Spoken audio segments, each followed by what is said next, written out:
So guys, मैं हूँ नरुतो और मैं एक ऐसा आदमी हूँ जो कि बहुत ही स्मार्ट था, अमीर था, लेकिन इस सिटी के तो भाई ये सब हुआ इस सिटी के देसी एवेंजर्स की वजह से। देसी एवेंजर्स कौन है मैं आपको शुरू से बता दूँ तो हमारी सिटी में कुछ बंदे थे जो कि बहुत ही अमीर थे, नहीं बहुत गरीब लोग थे। तो उनको मतलब है ना ऐसे सड़क से उठा लिया गया और उनको है ना सब कुछ समझाया गया और आँख पे पट्टियाँ बांधकर एक अलग सी जगह पे ले जाया गया और वो थी एक दूसरी सिटी। उस सिटी के अंदर एक लैब थी जहाँ पे सुपर पावर मिलती थी।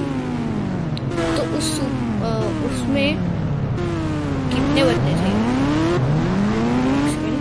मैं आपको सबका नाम भी बता देता हूँ। तो सबका लीडर है सुपरमैन, नहीं सुपरमैन की कॉपी ड्यूपरमैन। वैसे उसका असली नाम ड्यूपरमैन ही है, लेकिन सब लोग उसे डाइपरमैन बुलाते हैं, पता नहीं क्यों डाइपरमैन उसको बुलाते हैं। तो वो हेड है डाइपरमैन। फिर हल्क की कॉपी बल्क, बहुत ही अजीब नाम है। फिर बल्क के साथ है उसका फिर मतलब बल्क है ना, वो सेकंड ऑपरेटर, मतलब वो मैनेजर टाइप है, मतलब राइट हैंड है उसका। और फिर आता है मंकी किंग। उसकी स्पेशल एबिलिटी क्या है पता है? उसे बस गन्स चलाना आता है, गन चलाना आता है और वो बहुत ही अच्छी तरह से कैमोफ्लेज हो जाता है और उसको ही एवेंजर्स स्पाई मिशंस पे भेजते हैं। तो भाई वो स्पाई है एक टाइप से और हिटमैन बोल सकते हो आप उसको, क्योंकि वो बंदों को मारता है, मतलब विलन जो भी चोरी कर रहे हो और वो सब। लेकिन आज फिर उन लोग एक और साथी था जो कि था स्कल मैन के पास पता है क्या पावर है? वो किसी भी जानवर को समन कर सकता है और उसने ये सब सिर्फ अच्छाई के लिए यूज किया था। लेकिन एक दिन उसने अपना मतलब पूरे एवेंजर्स अपना सब कुछ छोड़ दिया। मतलब वो पहले रहते थे एक स्पेशल बिल्डिंग में जहाँ पे ना कि उन लोगों का कुछ पता था और किसी को नहीं पता था कि एवेंजर्स कहाँ पे रहते थे। लेकिन अब वो लोग यहाँ पे रहते हैं, नहीं रहता।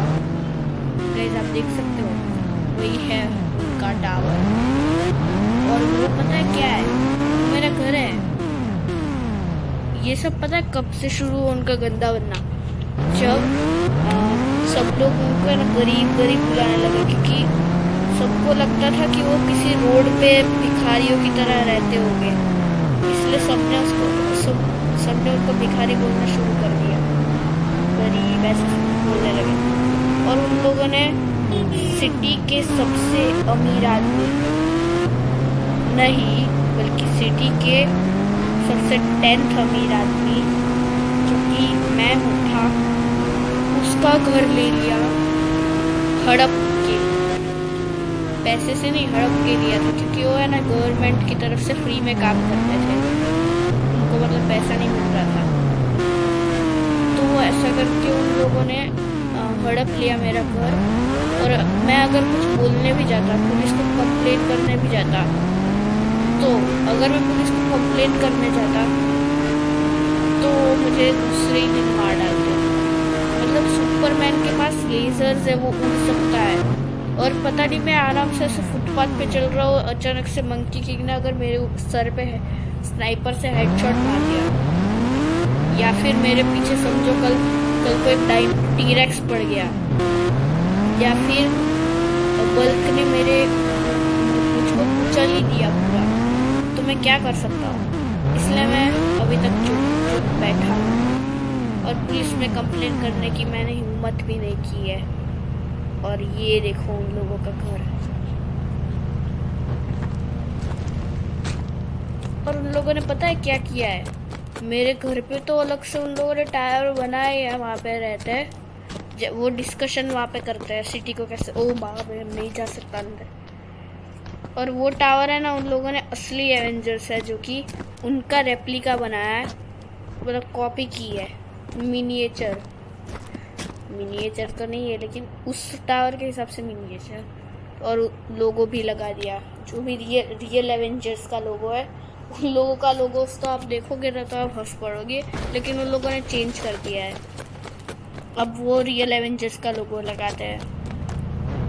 तो भाई यही था। फिर अब वो लोग है ना सिटी में अच्छा काम नहीं करते भाई। खबर आती है कि स्कल किंग ने गॉडजिला समन कर दिया है पूरी सिटी में, और फिर असली एवेंजर्स थे ना, उनको आके उनको मारना पड़ा, गॉडजिला को। और स्कल किंग और वो सब तो छुप गए थे, मतलब उनको तो मिला ही नहीं, तो कहा जाता है वो लोग अंडरग्राउंड छुपे थे, अंडरग्राउंड बेस है। लेकिन गवर्नमेंट ने उनका बेस ढूंढ लिया था और तबाह कर दिया पूरा बेस, मतलब वो जब, और फिर पता चला कि वो तब वहाँ पे थे ही नहीं, वो तो अपने एवेंजर्स टावर में थे। और मुझे लगता है कि गवर्नमेंट को पता था, क्योंकि अगर ऐसा होता ना तो एवेंजर्स का बेस ही तबाह कर सकते थे। लेकिन पता है क्या हुआ, उसके दूसरे दिन न्यूज़ में जो पुलिस के हेड थे ना, उसके आंखों में हल्क ने मुक्के मारे और पिचक दिया भाई, बल्क नहीं बल्क। और यही है उन लोगों का गुंडागर्दी। अब वो लोग ऐसा ही करते हैं पैसा कमाने के लिए, क्योंकि फ्री में गवर्नमेंट में तो काम नहीं कर रहे वो लोग। इसलिए भाई अब मैं भी सड़क पे आ चुका, और वो लोग तो प्लान भी कर रहे हैं कि दुनिया के सबसे अमीर आदमी पे, वो दुनिया के सबसे अमीर आदमी के घर में वो लोग घर कब्जा कर लेंगे। लेकिन वो लोग ऐसा कर नहीं पाएंगे क्योंकि उधर तो एवेंजर्स रहते हैं। और भाई मुझे अगर अमीर बनना है तो मैंने कई ट्राई कर ली है, अब तो कुछ नहीं होने वाला। और एक जॉब मिल रही थी मुझको, और फिर वो लोग साल का 1000 दे रहे थे, तो उससे अच्छा तो मैं कुछ अच्छा ना कर लूँ। अच्छा का मतलब लाइक बैंक रॉबरी। और मेरी किस्मत तो देखो, मेरे घर के सामने ही बैंक खुला है अभी, और उस बैंक को पूरा लूँगा मैं। उसके लिए मुझे मेरे फ्रेंड के पास जाना पड़ेगा, जो कि एक मास्टरमाइंड है इस सब चीज़ों का। तो चलो मैं जल्दी से अपने दोस्त के पास जाता हूँ। और गाइस मैं मेरे दोस्त के पास पहुँच चुका हूँ। तो पता है सब लोग उसको मिस्ट्री किंग बोलते हैं। अब आप सोच रहे होगे कहाँ पे है वो, क्या वो चल दिया गया है, ये है वो? नहीं, पता है इस बंदे ने क्या करने की कोशिश की थी? इस बंदे ने बाइक से इसकी गाड़ी को ठोकने की कोशिश की। और अभी आपको 2 गाड़ियाँ क्यों दिख रही पता है? क्योंकि मैं आया हूँ। और अगर मैंने कुछ किया, भले ही वो मेरा दोस्त है, अगर मैंने उसका फेस देखने की कोशिश की तो मुझे वहीं पे टपका देगा। तो मुझे इधर से ही बात करनी पड़ेगी, और वो उसका स्नाइपर जा रहा है जो कि दूर से ही हमला कर सकता है। तो चलो भाई उससे मैं बात कर लेता हूँ कि मुझे क्या क्या करना पड़ेगा बैंक रॉबरी के लिए। और गाइस हमारी डिस्कशन हो चुकी है और वो जा रहा है अभी। तो मैं बता देता हूँ कि उसने क्या बोला है मुझको। उसने बोला है कि भाई मुझे एक वो सूट प्रोवाइड करेगा जो कि मतलब पहचान में नहीं आ पाएगा कि कौन क्या चोरी कर रहा है। और वो पता है कैसा सूट दिखता है? वो एक जिराफ की तरह सूट दिखता है। तो उस सूट को मैं पहनूंगा और फिर मैं जाऊंगा सीधा का सीधा बैंक। और फिर मुझको थोड़ी बहुत गन्स भी प्रोवाइड करेगा, जैसे कि मशीन गन। फिर उसका एक ड्रोन है जो कि आराम से कोई भी चीज़ को साइड कर सकता है, तो बैंक का लॉकर भी आराम से खोल सकता हूँ। और फिर एस्केप प्लान क्या है पता है? वो एक हेलीकॉप्टर बाहर ही रखेगा, इमरजेंसी हेलीकॉप्टर, और वो पूरा कैमोफ्लेज होगा अनटिल अनलेस कि मैं बैंक रॉबरी ना कर लूँ। फिर उसको खोल दिया जाएगा, मतलब बता दिए जाएंगे सब कुछ। नहीं, मुझे बता देंगे वो कहाँ पे कैमोफ्लेज हुआ है। और फिर मैं उसको उठाऊंगा हेलीकॉप्टर को और सीधा सिटी के बीच की तरफ, सिटी की बीच की तरफ पड़ी होगी एक बोट। उस बोट को लेके जाना है मुझे डायरेक्ट समुद्र के अंदर, जहाँ पे कोई भी रेडार सिग्नल ना मिल रहा हो। और फिर मुझे अभी थोड़ा खाना भी लेके रखना पड़ेगा, क्योंकि 20 से 15 दिन तक मुझे वहीं पे रहना पड़ेगा, जब तक रुक नहीं जाता कि बंदा कहाँ हुआ है। मतलब 15-20 दिन के बाद तो सब लोग ऐसा ही सोच लेंगे ना कि बोट डूब गई होगी आगे जाके, और अब तो बोट में फ्यूल भी नहीं होगा, या फिर दूसरी कंट्री की बोट्स ने उसको तबाह कर दिया होगा। तो यही मेरा प्लान, मतलब उसका प्लान है। मैं ऐसा प्लान कर सकता, सोच सकता, मतलब मैं कर सोच तो सकता हूँ, लेकिन खाने वाला बोट वाला वो सब पार्ट मेरा था, क्योंकि अगर मैं हेलीकॉप्टर में हवा में तो 10-15 दिन में नहीं रुक सकता हूँ। तो भाई इधर क्यों उतरा हूँ? इधर है ना वो जो प्लेन दिख रहा है, उसके अंदर पड़ा है वो सामान, सब सामान है, हेलीकॉप्टर की कीज, बोट की कीज। और मुझे ना थोड़े दिन रुकना भी है, तो उतने दिनों में वो काम भी कर लेगा अपना सब कुछ, हेलीकॉप्टर को कैमोफ्लेज करना, बोट तैयार रखना। तो भाई ये तो बढ़िया, मुझे अच्छा लगा। तो इस बोट के अंदर कॉस्ट्यूम पड़ा है, तो कॉस्ट्यूम मैं जल्दी से पहन लेता हूँ। भाई तो सूट पहन लिया है। और भाई आप लोग सोचो बंदा कितना स्मार्ट है, ऐसे उसको मिस्ट्री मैन नहीं बोलता है। बंदे ने मतलब ऐसा बोला था कि एयरपोर्ट में होगा, और एयरपोर्ट में 10 मतलब जितनी सीट्स थी ना उन पे एक एक बंदा बैठा था, और सब लोग है ना मैंने वहाँ पे बैठे थे। मुझे लगा कि भाई यहाँ पे तो सूट मिलने वाला था और इधर सब लोग क्यों बैठे हैं। तो फिर उन लोगों ने सब ने एक ही डोर पे इशारा किया। उस डोर पे मैं जब गया तो उधर मेरा दोस्त मिस्ट्री मैन ही बैठा था। उसने मुझे बोला कि सूट इधर नहीं है, वो एयरपोर्ट पे है। और फिर मैंने पूछा कि ऐसा क्यों भाई, तूने वहाँ बोल के वहाँ क्यों बोला, वहाँ पे क्यों बोला था, मतलब सूट अगर उधर था तो डायरेक्ट उस लोकेशन पे बोल देता ना।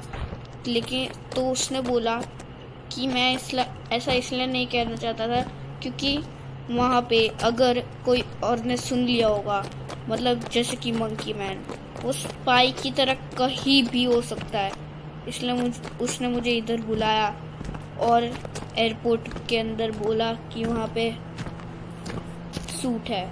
और उधर मतलब कोई भी नहीं था अंदर, पूरे एयरपोर्ट खाली है, बस एक वो प्लेन है ना उसके अंदर सब चीज़ें, और वो लोग अब प्लेन उड़ा के भी चले गए हैं। और पता है क्या होने वाला है? उन 20-15 लोग को पता भी नहीं उन लोग के साथ क्या होने वाला है।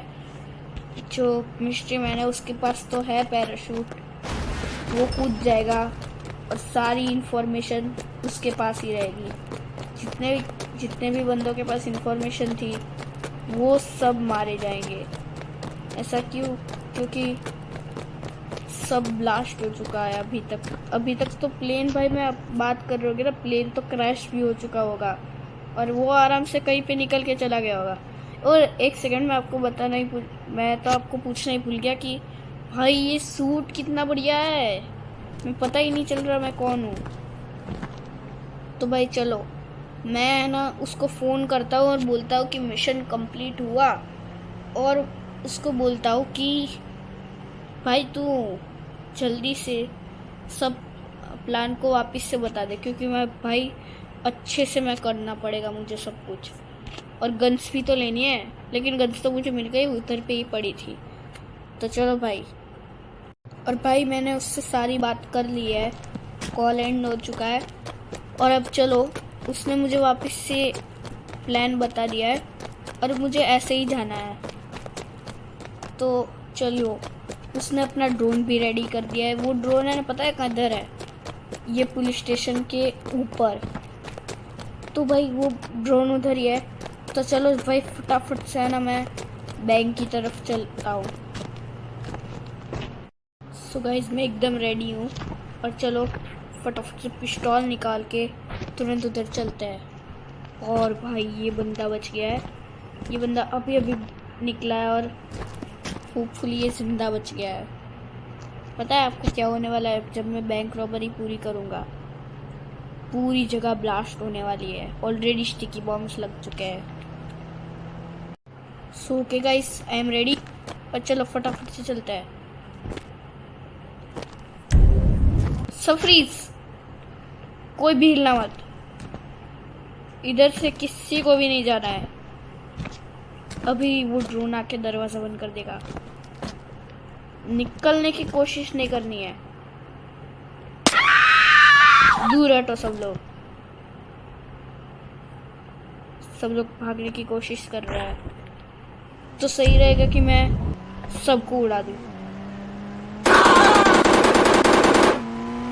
वो भी गया। और भाई एक ही मैनेजर ही है, चलो उसको रहने देते हैं और हम लोग चलते हैं ऊपर। चलो भाई, हम पूरी तरह रेडी हो चुके हैं और 2 स्टार की पुलिस इधर प्रेजेंट है। चलो भाई, अभी आने ही वाला होगा वो।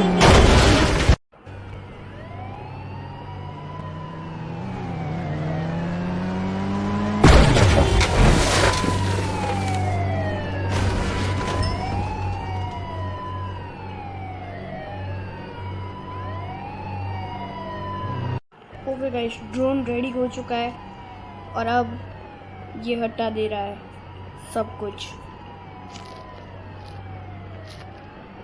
भाई ये एक एंटरेबल गेटवे बना रहा है ताकि मैं अंदर जा सकूं। भाई ये टेक्नोलॉजी तो देखो, सभी चीज़ों को हटाया जा रहा है। ओके गाइस, रेडी हो चुका है। और एक सेकेंड, अभी से सब कुछ डिसेंबल होना शुरू हो चुका है और अब मुझे इधर से छलांगे मार के जाना पड़ेगा। ओके, ये ग्लास पता है ट्रांसपेरेंट, मतलब क्या बोलते हैं उसको, फेक ग्लास बनाया है। लाइटिंग है बस ये सिर्फ, इसलिए मैं आर पार आ सकता हूँ। और एक सेकेंड यार, गलती से इधर क्लाइंब हो गया और मैं गिर चुका हूँ। और चलो, मेरे कॉस्ट्यूम के अंदर से मैं बैग निकालता हूँ और फटाफट से ये सब कलेक्ट कर लेता हूँ। Okay guys, helicopter is ready और चलो फटाफट से इस पे उड़ जाते हैं और ये बिल्डिंग तबाह होने ही वाली है अब। ओके भाई, पहली बार हेलीकॉप्टर उड़ा रहा हूँ, तकलीफ तो होगी यार।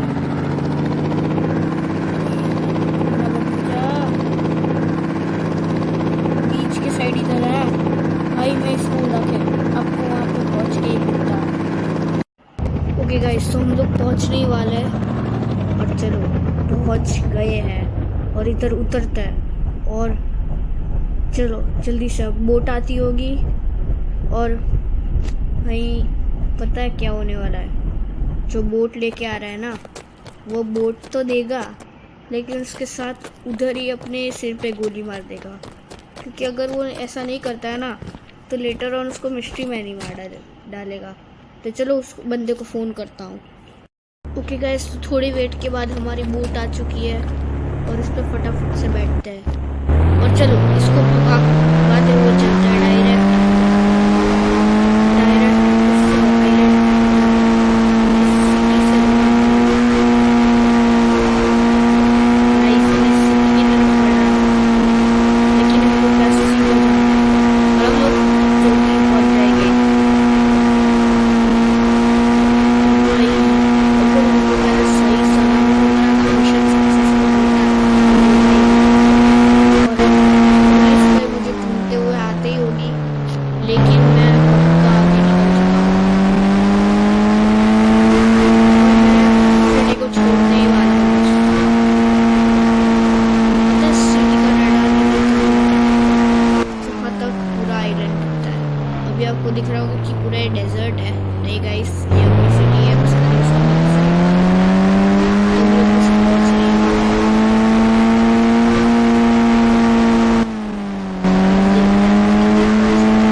मुझे आता है स्विमिंग करना। सो गाइस, इसी के साथ 30 दिन पूरे हो गए। मतलब 15-20 दिन का था, लेकिन 15-20 दिन पूरे होने के साथ साथ 30 दिन भी पूरे हो चुके। उसके बाद मतलब अब तो सब मुझे भूल ही गए हैं। और भाई अब तो कौन ही पहचानेगा, क्योंकि मैंने तब तो जिराफ का पहन रखा था ना सब कुछ। लेकिन पता है क्यों मैं नहीं आया इधर? क्योंकि भाई कॉस्ट्यूम को अगर चेकिंग भी होती ना बोट, वही मिस्ट्री मैन ने मुझे बताया कि जो भी बोट्स रुक रही थी ना वहाँ पे, उन सबके बैग्स में चेकिंग हुई। मतलब भाई सबको पता ही होगा ना कि क्या बोलते हैं कि कॉस्ट्यूम को तो बैग में भी रखा जा सकता है, क्योंकि कोई जिराफ इंसान के रूप में तो नहीं आने वाला ना चोरी करने। तो अब मैंने लैम्बोर्गिनी खरीद ली है, ये घर खरीदा है। असली घर पे जाऊंगा जब एवेंजर्स से लड़ने के लिए ताकत आएगी। तो चलो भाई, मैं आपको मिलता हूँ इसके पार्ट 2 में, जहाँ पे हम लोग एवेंजर्स को हराएंगे। तब तक के लिए बाय बाय।